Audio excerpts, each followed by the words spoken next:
Last year, the Guardians rode an inconsistent rotation to the playoffs. This year, more inconsistencies in the rotation. It cost them 2 out of 3 in Baltimore. Despite that, the Guardians are 9-9 on the season, which means it can only get better.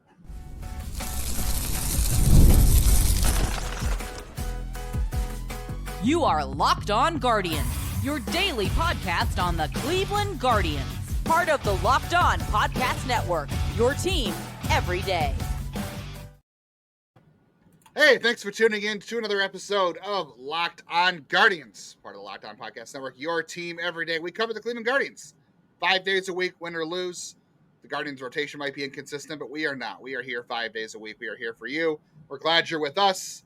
I am Justin Latta. I have been watching the Cleveland Guardians ever since I was born, basically, and I've been covering the minor league system since 2007. You can read me at places like the News Herald, the Morning Journal, and nextyearincleveland.com. And here with you and my co-host, Jeff Ellis, 5 days a week. Me? I am Jeff Ellis, for those who may not know. Before Locked On brought me on to be one of the original hosts of the Locked On side of baseball things, I was a nationally featured columnist at Scout and 24/7, focused on the draft and prospects. I want to thank all of you who are everydayers out there. We do not have a newsletter, but I still want to thank everyone who is an everydayer who is listening to the show today. Justin is laughing because only he gets that joke. But, and thank you for making Locked On Guardians your first listen today and every day, wherever you get podcasts. And, if I was going to throw it out to someone, I haven't recommended my friend Bryce over at Locked On Rangers. Good dude, one of my favorite people in the network. So if you want to go check out a random show, go check that one out. I want to start with some positivity and talk about friends and have some fun because it's been an annoying 2 games. Can we be honest about that? It's been an annoying 2 games. We will talk about the Guardians' inconsistent rotation, Tanner Bibee struggles in this one, and what we can expect to turn around. We'll talk about the Guardians' upcoming series in Pittsburgh and what they have to do offensively. They're going to have their work cut out for them. And the Guardians' front office, they were ranked 4th in a poll by The Athletic. We will talk about why that's important later in coming up in today's show. Yeah, it's been an inconsistent 2 days. It's been a very frustrating 2 days. What happened in this Orioles series, I think, is exactly what we feared would happen, or we feared could happen. Was the Orioles had not been playing well this year, and the Guardians were able to beat them in Game 1 of the series, set themselves up for a good series overall. Logan Allen was okay. The offense was kind of relentless against Charlie Morton. And then the Orioles kind of woke up, and the Guardians didn't respond to the challenge, unfortunately. That's exactly what we thought could happen, is the Orioles would eventually start playing like a team that is better than they've been playing. The Guardians just did not really step up to the plate when it comes to that. And it's a theme that was very considerable last year for them, that really haunted them, was a very inconsistent rotation. Logan Allen, if you would have told me at the start of the series that Logan Allen was going to give you the best start of the series, I'd have said, okay, well, this is going to be trouble, and indeed it was trouble. Gavin Williams, very inconsistent. We talked on yesterday's show, Everydayers, if you listened. We talked about, is he dominant or not? Jeff and I had that debate on yesterday's show, whether or not he should be more dominant, or if maybe he doesn't have the stuff to be dominant. So go back and listen to that if you missed that episode, for sure. And today, the Guardians are going to have a hard time this year winning ball games if they continue to get this version of Tanner Bibee. I don't think there's any way to slice it any better than that. The good news is, if you want to look at glass half full, is that Luis Ortiz has turned in the best start of the season for the Guardians. The best 2 starts of the season for the Guardians. Logan Allen, maybe the 3rd best start. Tanner's first start of the year was probably the 5th best start or 4th best start. They're 9-9. The rotation has not been good again this year, and they're 9-9. So you want to sit there and look at glass half full. They are 9-9. They're surviving right now, and the rotation has not been good. So in theory, things can only get better, right? Tanner Bibee is going to be better. Gavin Williams, I think, will be better, even if he doesn't. Yeah, even if he doesn't ascend to the level we think we thought he would ascend to, I still think there's going to be better starts ahead for Gavin Williams. Luis Ortiz, last start, definitely turned a corner. Ben Lively is the king of options. He's consistent. So if you want to look at glass half full from the pitching side of things, there's a lot of room for improvement in the pitching staff, and they're still floating around 500. That's going to have to change fast, but I do say that the Guardians are not going to go where they want to go this year if they don't get better starts from Tanner Bibee, because last year the rotation was bad. I said it was inconsistent. It was bad. It was Tanner Bibee and sometimes Ben Lively, and then after that it was bad. This year, Tanner Bibee's had his best start of the year came, 48 hours after he was, puking up his guts on some food poisoning. So he's got to get better. Gavin Williams has to get better. I think they will. But we want to talk about what's going on with Tanner so far, and if the Guardians can survive a year of inconsistent rotation again, because I think they need Tanner Bibee at the top. The bullpen's been good, but I think you need Tanner Bibee to be Tanner Bibee in order to survive any other inconsistencies in this rotation. Yeah, you need your ace to be your ace, and right now Tanner's been anything but that. And it's interesting. Listen, you and I were driving the Tanner hype wagon from the time he was in about high A, double A. And one of the reasons that stood out, and even going back to college, like what made him a guy that you could circle as a Guardians guy was the command. Like that was one of those things that has always been there. So it's a little bit shocking, and I don't have a great answer for what's going on here. I looked through some of our comments. People talked about sequencing. I just want to point out, like, pitchers don't do sequencing. That's all on the catcher. So, and it doesn't matter what your sequence is if you can't land pitches in the zone. And right now I can't. I don't know if it's been all the changes and adjustment that, sometimes you can tinker too much. And, Tanner has been a heavy tinkerer, someone who goes through. Now, sometimes you can also find a whole nother gear. It's the risk of it all. But he's working with some new pitches. He's trying to do some different stuff. It's early and it's cold pretty much everywhere. I feel like it's colder than normal this time of year. Maybe it's just because I can't get rid of my cough. But people could say this is excuses, but he's got, a lot of years of two. I guess it's not a lot, but we've seen consistency through the minors and the majors with him in terms of command. So it's just weird that it's not there. Like that's one of those things. Like you were talking before we got started about how guys aren't swinging at his pitches as much. And it's like teams are so smart. Like you can't be a dummy in baseball anymore. You just can't. Teams are processing information, handing it on to hitters. There's a great article on The Athletic about like all the advances in hitting. Like teams know that he's missing, and they're going to tell their hitters and this is a veteran team, a lot of veteran hitters on this Orioles team, like, go out and be more patient. Like you don't have to go out and swing. If last year you'd say, no, go take your best hack because he's going to be in and around the zone. He's just too wild right now. Yeah, everything was high in this start, right? Everything he left up was high. If you go and look at like any of the heat maps from the game, the fastball, everything was above the zone. And all year, I would say the fastball for him has been above the zone. He does have that high riding fastball, the good induced vertical break we talked about, where, it kind of looks like you're getting a little bit less gravity on it. But he's missing at the top of the zone. Instead of hitting the top of the zone with that fastball like he wants, he's missing the top of the zone. So he's not throwing it for strikes. He gave 3 home runs in this one. One was a fastball that was center cut to Gunnar Henderson. The other one was a changeup that missed high, and then I think the other one was another fastball as well that he just missed high on those. So he made 3 very poor pitches in the zone, and the Orioles took him out of the park with those. You combine that with 4 walks, that's not a good recipe for success. Tanner's got 7 home runs allowed this year. Yeah, he's been very home run prone. He's always been home run prone, but it's been usually been higher usually it's because when you're around the zone like him, you are going to be home run prone sometimes as well. The changeup he just left up high in this one, and really he's lucky it wasn't a grand slam because Austin Hedges picked off Ramon Urias at third base, and during that same inning, it would have been a grand slam. But Hedges kind of saved him. Or Hedges had a great defensive game. He had a great game overall. So it was the Orioles. The Orioles did try to hand the Guardians some things, like Jackson Holliday got thrown out at second. Urias got picked off at third.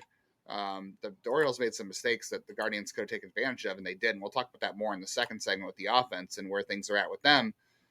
But yeah, they have to get Tanner right. Like he's not throwing his fastball for strikes as much right now. There is some sequencing going on there in terms of pitch calling, I think. But I think it's really just kind of fine tuning his arsenal and trying to figure out what works. And I think for him, you have to go out and you have to read swings during a game. It starts with command for him. But like you said, I think you're right. There's a lot of pitchers right now. They're trying to figure out the best mix for each game and figure out their game plan. But I think for him, it starts throwing strikes. His fastball strike percentage right now is below 40%. You're not going to do a whole lot of good things if you do not throw your fastball for strikes, because everybody else is either going to wait you out on that one, and that's his best pitch. And that pitch is not getting hit hard. Like if you go and look at the data, his fastball this year has been great by the numbers, but he's not throwing it for enough strikes. So when Tanner starts locating the fastball for the strikes again, good things will happen, and I think he will. But I do think he needs to get back to maybe just kind of taking it pitch by pitch, at bat by at bat, and seeing what the hitters are reacting to, and let that dictate where his arsenal shows up at. Because I know you said that the catcher's calling the game, but you work with the catcher in between innings to talk about what's working and what's not working and reading hitters' swings. Corey Kluber was so good at that during his career here. He always talked about his relationship with Yan Gomes and how they would read swings during the game. They would adjust their game plan based off the hitters at bats. That's what the Guardians need for Tanner right now, because he does have a lot of pitches. He is incorporating new things, and they need to get back to figuring out, okay, what's working best right now? What are the hitters telling us? And go from there. But for Tanner, it has to start with fastball command. He's got to start throwing the fastball for strikes again. All right. We will talk more about the rotation, I think, a little bit. We'll also get into the Guardians offense. We'll talk about their struggles in this one and some more bad luck, unfortunately, what they got to do to turn it around in Pittsburgh. And then later in today's show, we'll get into the Guardians front office being highly ranked and why that matters. So stay tuned for that on today's Locked On Guardians. Scaling your business requires the right expertise at the right time, just like pitch sequencing, right? With Upwork, you can find specialized freelancers in marketing, development, design, and more. Experts that are ready to help you take your business to the next level.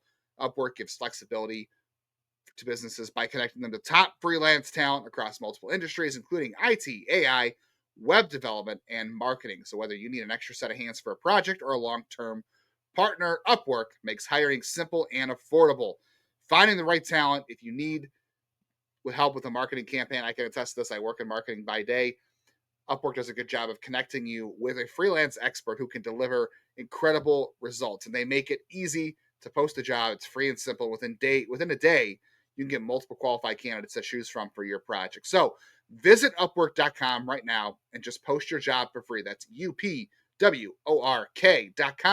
Upwork.com to connect with top talent and grow your business today. Now let's talk about our good friends over at Epicor. And today's episode is brought to you by Epicor. Every team knows the value of hard work, of taking pride in what you build, and practicing every detail to get the best results. But no player, no matter how amazing, can do it alone. Working together makes getting that win easier at Epicor. The All-Stars are the hardworking manufacturers and distributors who create and deliver the things we need, from aerospace to electrical to medical devices. They have it all covered. Epicor ERP solutions are created by industry experts to help make every day easier. Seeing your whole supply chain? Easier. Managing logistics? Easier. Responding to price changes? You know it, easier. From small businesses with big dreams to growing enterprises with global vision, we'll equip you with the right tools to move forward. Think ahead and lead the way. Because the clock ticks down, you need to make the most of every hardworking minute. Easier doesn't cut corners, easier takes the lead. Discover your success at www.easierwithepicor.com. That's www.easierwithepicor.com.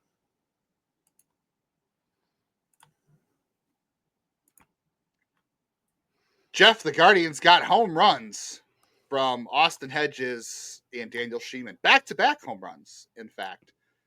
If you would have told me that the Guardians offense would have come from there, I would have treated that as a bonus. I would have said, wow, okay, you're getting home runs from those guys. You should win that game because those are bonus offensive contributions from those two guys. Unfortunately for the Guardians, the best at bat of the day was Austin Hedges' 9-pitch at bat and home run, which was a great at bat.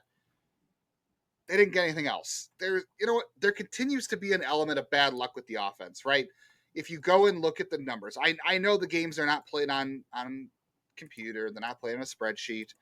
So the data doesn't always bear out with you sometimes. In this game, the Guardians, if you look at the data, they had a higher expected batting average than the Orioles. They hit the ball just as hard as the Orioles. Jose Ramirez had 2 balls that he hit hard that were had an expected batting average over 500. Carlos Santana had a ball that was the deepest ball hit of the game, and that wasn't a home run, caught in center field. Nolan Jones hit a couple balls hard. They had a little bit of bad luck in this one. And at some point, that's going to change. However, I don't think the Guardians' offensive game plan in this one was all that great. They didn't work any walks. And, Sagano is not a guy who walks a lot of batters. That's fair. He's going to be in the zone, so you want to take your cuts at him. But Austin Hedges said after the game, he threw that splitter. We were trying to make him get the splitter up in the zone, and it never happened. He kept getting chases on it. And the Guardians don't strike out. They just put the ball in play very weakly. They had some hard hit balls. It's going to change at some point, but the Guardians have to find a way, I think, to string things together. I think we said this yesterday. It's the same thing as yesterday. They have to find a way to string things together because even with bad luck, you can't have the top 4 in your order, go 2 for 16. That's just not going to work for anybody. They're going to need those guys any given night. You had Gabriel Arias hitting cleanup in this one. He didn't come through with anything for the first time all year. I'm not gonna blame Arias because he's been one of their best offensive. At least he did a stolen base. That was more than some did in this one. It was. So I think again we can sit here and say it's 2 different things, right? There's some bad luck involved in this, but at the same time they have to find a way to come through with solutions during the game because your top 4 can't be 2 for 12 or 2 for 16, and you can't allow guys like Dean Kramer and Tomoyuki Sagano, who aren't pitching well this year, to beat you. At some point, you have to overcome some of that and do your job and win the series. And they had themselves set up to do it, and they didn't take care of business. Game 1, they took care of business. We praise them for that. The next 2 games, business was not taken care of. You have to fault them for that, even if there's a little bad luck involved, I think. Yeah, I also wonder how big the effect is when you are sitting there after you win that first game. You're expecting your pitching to show up and they don't. Like it's got to be a little deflating for the team in general to have kind of 2 lackluster performances. But the bad luck has been part of it in the early going, and it's surprising that they're 500 and they're only came out of first place still, because you look at the BABIP. We talked about this on yesterday's show. You can go check it out. It's not just the runners in scoring position BABIP, which we talked about yesterday. It's BABIP in general. They've been very unlucky. And they've got some guys who are hitting the ball really hard. Where it's a long season. We're 18 games in. I didn't pull the percentage. If I did 20 out of 16, that'd be 1/8. That's what I don't know, like 12%, 16, somewhere between like 12 and 15%, right, of the way in. It's incredibly early. Guys can be on cold stretches to start the year. I'm like I said, I'm not really concerned to the end of May. If a guy is still putrid by the end of May, that's when we get concerned because it takes that much of a sample size to know. For all the reasons like Gabby Arias is finding success are all the reasons Nolan Jones should be able to find success. It's hitting the ball hard. It's when you have that much bat speed, it leads to good things more often than not always. You can always be Stephen Kwan, who's Mr. Slow with the bat and find success. But when I look at the team and the offense, they were painful games. Like the offense didn't do enough. The pitching didn't do enough. Basically the only thing you could say, I am hesitant to say the bullpen didn't do enough. It's more like Tristan McKenzie didn't do enough. And then the rest of the bullpen was fine. They just didn't have very complete games. But if we're looking, for the positive, it's like they also didn't have quite as many mental miscues these last 2 games. They just had mediocre pitching at best, mediocre to bad starting pitching, and an offense that wasn't putting things together. Baltimore in both these games outperformed the expected runs based on what they did. They were lucky. Cleveland underperformed. They were unlucky. It's one series. They've still won more series than they've lost. And you know what happens at the end of the year? If you win more series than you lose, you make the postseason. So yeah, they're 500 right now. But if you keep winning more series than you lose series wise, you're going to make the postseason. And I'm just going to continue to stay positive. I was telling Justin off air, I don't want to hog all the time here. I'm going to say one last thing. Coming into the year, when I went through all the positional things, and the questions and the positions I was really worried about, I had questions in right field. I had questions at catcher. I had questions at shortstop. I had questions at second base. I'm feeling pretty good about second base right now. Everything else I got questions about. Not, at least I feel better about the lineup today, honestly, than I did when the season began, especially when I count all the slow starters. And then I also threw Justin one question, give him a chance to talk about here, and I'll be quiet. But like, should this team be playing Austin Hedges more? He's like, Bo Naylor's a good defender, but Hedges is a superior catch and throw guy, and he's at least doing something with the bat where Bo Naylor is not. Like they'll say, like, I actually have been questioning Hedges' sequencing more than Naylor. So there is that side of it. I feel like the games where I question sequencing, it's been more Hedges than Naylor. Both those guys know more than I do, though, so I should be quiet. But maybe Hedges is earning more playing time. I mean, he's walking and he's got some home runs. That's about as much as you can say. More than Naylor. It is. I mean, Naylor's got some walks. He's not, and oddly enough, Naylor's not striking out as much as Hedges, which is funny. Defensively, though, you're right. Like defensively, right now, yeah, Bo's got the good framing. But the more important thing right now, I feel like, is the throwing out runners, especially if you're going to have a staff that's walking a lot of guys and all that. As far as offense is concerned, like, you look at bad luck. I mean, Nolan Jones, I think, epitomizes bad luck for the Guardians, right? Yes. Because the one hit he had tonight was a rocket to first base that was knocked down by Ryan Mountcastle at first base, and he threw it to first to try to get Nolan Jones out, who was already safe, by the way. And Jones got hit in the stomach with the throw. Like, that's how unlucky Nolan Jones is right now. He hit a ball really hard that the first baseman made a great play on it, tried to throw him out. He was safe, but the ball still hit him in the stomach anyway, and he was like doubled over for a minute. He was laughing about it, but that's how unlucky Nolan Jones is right now. Even when he gets a hit, something bad happens to him. So that's kind of where I'm at, Nolan Jones. Like, the strikeouts, they're in a high place. They're going to be in a high place. The thing he does well is draw walks. He hits the ball hard. I think things will turn around for Nolan Jones. Kyle Manzardo, to me, is a guy that's got to get it figured out here too. He had a really hot start. He hit all those home runs off lefties, and he suffers when you decide to DH Jose. I would just rather Jose had 2 hard hit balls in this game where he should have had hits, and he didn't. That's where the Guardians are right now. But I almost would rather keep Manzardo in the lineup. Get Jose a day off. Instead of DHing him, just give him the day off. Let him pitch hit late in the game.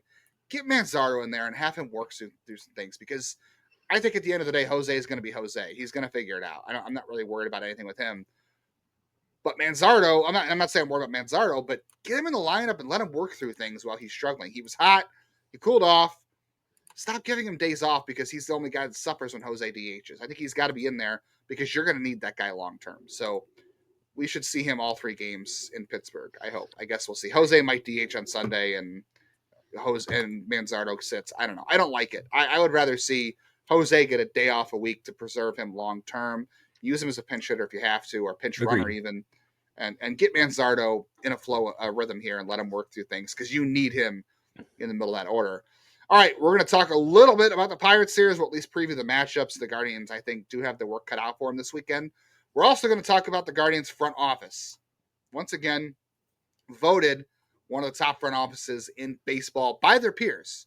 That's important, and we're going to talk about why that's important coming up next. Get the supplies you need from the site that is made for the skilled traders, Supply House. Whether you're in plumbing, HVAC, or electrical work, Supply House is the reliable way to order products online. They have an easy-to-use website that is packed with tons of helpful resources and the latest product info to get the help you get the job done right. Plus, with a complete inventory of over 200,000 parts from 400 plus top brands, you're going to find exactly what you need delivered fast from coast to coast. If you need help with an order, Supply House offers expert support and industry-leading service, so you're always going to talk to a real person. That's always important. You always want to get on the phone with somebody to get the stuff you're looking for instead of dealing with the computer. And if you're a trade pro looking for an extra edge, their free Trade Master program offers exclusive perks like a dedicated phone line, so you can get through to a real person that's dedicated to your business. Free shipping, discounts on every order. Thousands of skilled professionals are already taking advantage, and now it is your turn to get in.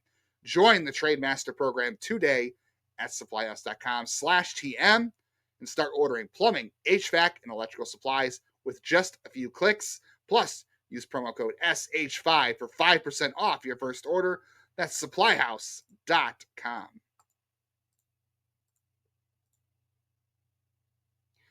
Thank you for making Locked On Guardians your first listen today, every day, wherever you get podcasts. As we always thank you for. If you like what you're hearing, please, if you made it this far, hit the bell on YouTube. Don't miss a video. Reaction videos, bonus videos, daily content, the MLB Squad Show, all posted here every Tuesday. So don't miss any of that. Hit the bell on YouTube so you're always getting the latest video. And make sure you're auto-downloading on Spotify, Apple Podcast, Stitcher, Podcast Addict, Podbean, wherever you're getting podcasts. Pocket Casts is what I use.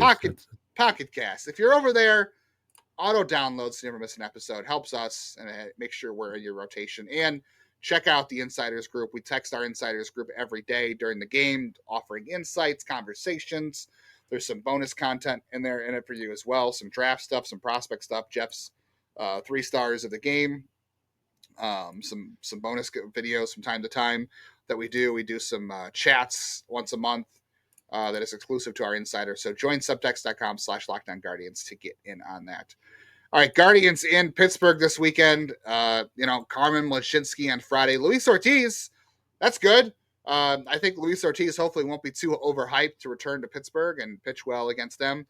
But I think the Guardians need to get a turnaround in Pittsburgh because they got the Yankees coming home next week. The Guardians have yet to play well on the road. I think you got to win this series. There's no such thing as a must-win series in April, but I think you want to take 2 or 3 from Pittsburgh because they're a team that has not played well so far. I think you just assume you're going to lose Saturday to Paul Skeens. I don't know. And then Sunday, you got Logan Allen and Mitch Keller. So let's hope Luis Ortiz comes in Friday, keeps his levels in check, does not get overhyped to face his former team. Whatever happens Saturday, and then Sunday you got Logan Allen and Mitch Keller. But I think you want to win this series before coming home. You want to feel good about the end of this road trip. You want to win every series, right? Well, ideally, yes. You want to play 600 ball every time out, right?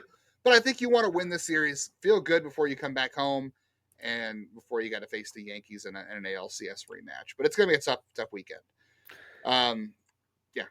Yeah, it's going to be tough. I think Mitch Keller is so far the easiest guy in that one.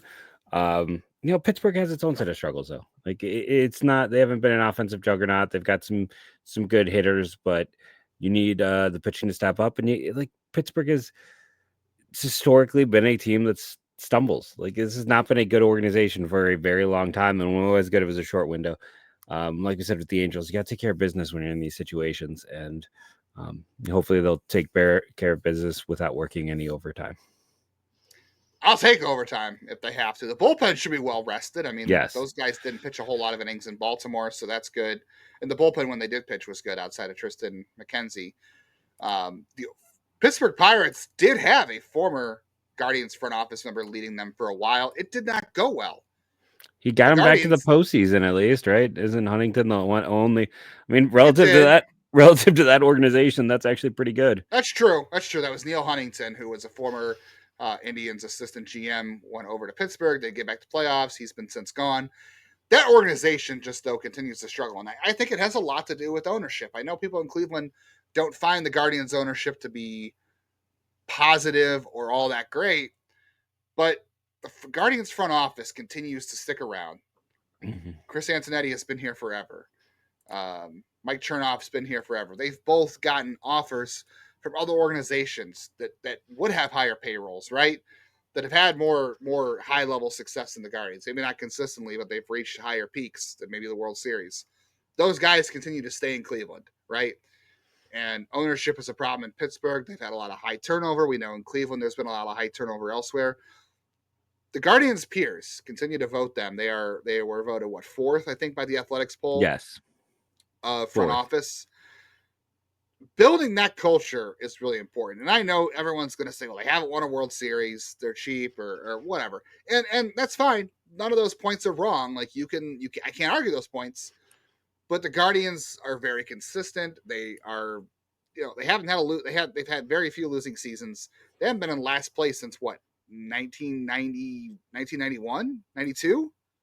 They weren't in last place in some of those years, when they ended up picking Drew Pomeranz, they had a top 5 or 6 pick in the old system. And I know that's setting a low bar. I understand people are going to say that's a low bar, but I don't know. This consistency matters. Keeping top talent in the front office matters. And hiring new people when people do leave matters. How many people that have left have been successful? Look at Minnesota right now with Derek Falvey. Things aren't going well there. He's the next Guardians guy. In Chicago, they won a postseason game again. That's a level of success that these orgs haven't had. In fairness to these players. Okay. What about the Cubs with Carter Hawkins? We'll have to see. It's still pretty early. It's not even the first 5 years to judge someone. Yeah. I think it's just super important when you look at these rankings that if you're going to judge everything by a World Series, then I'm sorry. Baseball's going to stink for you. Yes, I would have liked to have a win, but baseball is.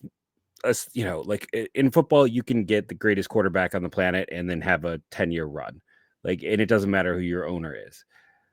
Baseball, it's a hard situation because the big markets do dominate to a degree. They have more wiggle room. They have shorter windows, right, of negativity. We're not in a situation like Pittsburgh or another org where they've had like one postseason run. And I think it's really important about the positive view on the front office. It is. And people want to work here. People want to be here.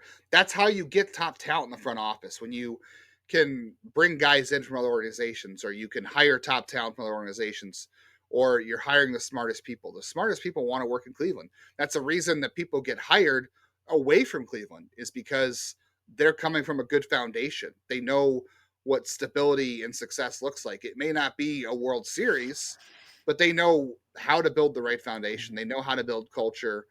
And that's what their teams look for. And that's why guys are getting hired away from Cleveland. That's why guys stay in Cleveland if they don't go somewhere else, because you've built that top-down stability and culture to work here. And that's how you sustain the level of success the Guardians have had. Yes, again, no World Series, and I know, people might get sick of division titles. I never get sick of division titles. I'll tell you that. I know some people might. I don't, because I'd rather see this team in October and see what happens than be the White Sox or the Royals, where they had one World Series and it's been crap since. And I think that starts with guys in the front office and being voted to this level of success every year. All right, we'll be back on Monday.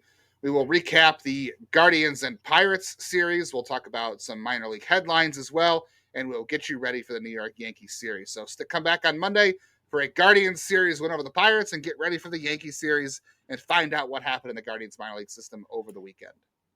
Yeah, 100%. I'll say it's funny how many other organizations in the division have multiple Cleveland guys. I think that speaks volumes as well. Thank you all for joining us. Remember to rate and review, download daily.